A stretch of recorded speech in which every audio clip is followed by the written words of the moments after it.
我妈买的文具盒 vs 我买的文具盒。警察有奖来了！你说哪个是妈妈买的，哪个是小熊买的？ Lady Go！ 看这个外壳，打死我也不信是文具盒，分明就是玩具吗？芜湖是一架飞机，请问这么小能装笔吗？算了，来看一下火箭怎么样？天啊，上档次够高大上，还自带不灵不灵的流沙。要是不说，我还以为是保温杯，头顶还带着卷笔器，感觉还不错。渣渣不会满地都是，就是这个设计吗？没点头脑的人是不会使用的。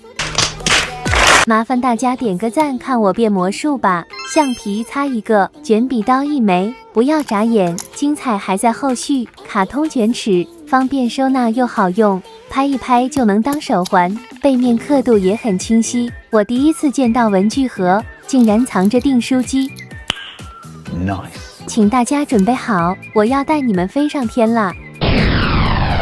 哈哈哈，空间还蛮大的，什么杂七杂八都可以装，带去学校放桌面，十分气派。你以为它是一个摆设，其实人家是一支隐藏笔。哎呦，尾巴还是一支剪刀，咔嚓咔嚓剪不停，真的太实用了，必须人手来一只飞机，估计找不到一款能跟它比了。切，现在大家都是看颜值买文具盒的。好啦，你喜欢飞机还是火箭呢？